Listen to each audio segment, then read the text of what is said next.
Kerajaan Mataram merupakan kerajaan terbesar di Jawa. Kerajaan Mataram berlokasi di Mataram, Jawa Tengah. Raja pertama di Kerajaan Mataram adalah Ki Ageng Pemanahan. Kerajaan Mataram ini berdiri sekitar abad ke-16 di Pulau Jawa. Kerajaan Mataram ini merupakan hadiah pemberian dari Kerajaan Pajang untuk Ki Ageng Pemanahan, sebab jasanya telah mampu mengalahkan Arya Penangsang. Sejarah Mataram. Awal mula Kerajaan Mataram didirikan oleh Ki Ageng Pamenahan, lalu digantikan oleh anaknya yang bernama Sutawijaya. Pada saat dipimpin oleh Sutawijaya, ia menyibukkan diri dengan memperluas wilayah dan diberikan kepada anaknya Raden Mas Jolang yang menyibukkan diri dengan memperluas wilayah dan membangun pelabuhan guna menambah sumber ekonomi. Kemudian Raden Mas Jolang digantikan oleh anaknya yang bernama Adipati Martapura.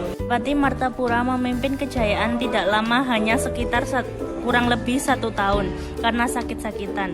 Maka jalan satu-satunya yaitu dengan digantikan oleh Raden Mas Rangsang atau Sultan Agung Hanyokrokusumo. Pada masa Sultan Agung Hanyokrokusumo, Mataram mengalami masa kejayaan dari tahun 1613 sampai 1646.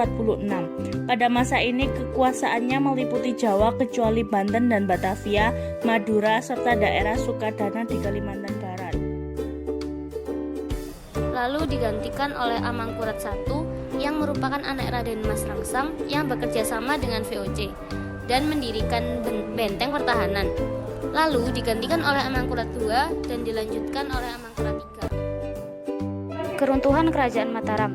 Pada masa pemerintahan Amangkurat I dan II sangat patuh pada VOC. Namun pada saat pemerintahan Amangkurat III, ia malah memberontak ke Belanda hingga akhirnya Amangkurat III ditangkap.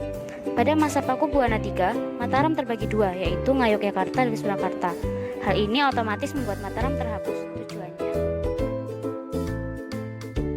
Kerajaan Mataram memiliki beberapa peninggalan kuno, di antaranya sebagai berikut. Yang pertama, Kompleks Makam Pendiri Kerajaan Imogiri.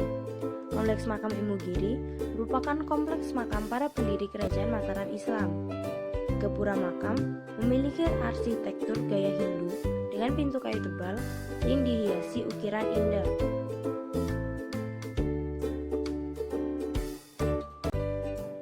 Yang kedua, Masjid Kota Gede. Masjid Kota Gede dibangun oleh Sultan Agung pada tahun 1640. Masjid Kota Gede juga mempunyai prasasti yang menyebutkan bahwa pembangunan masjid ini dilakukan pada 2 tahap. Tahap pertama dikerjakan pada masa Sultan Agung, sedangkan tahap yang kedua dikerjakan oleh Pakubuwono. Selain 2 peninggalan tersebut, masih ada banyak sekali peninggalan dari Kerajaan Mataram yang tidak bisa kami jelaskan di sini.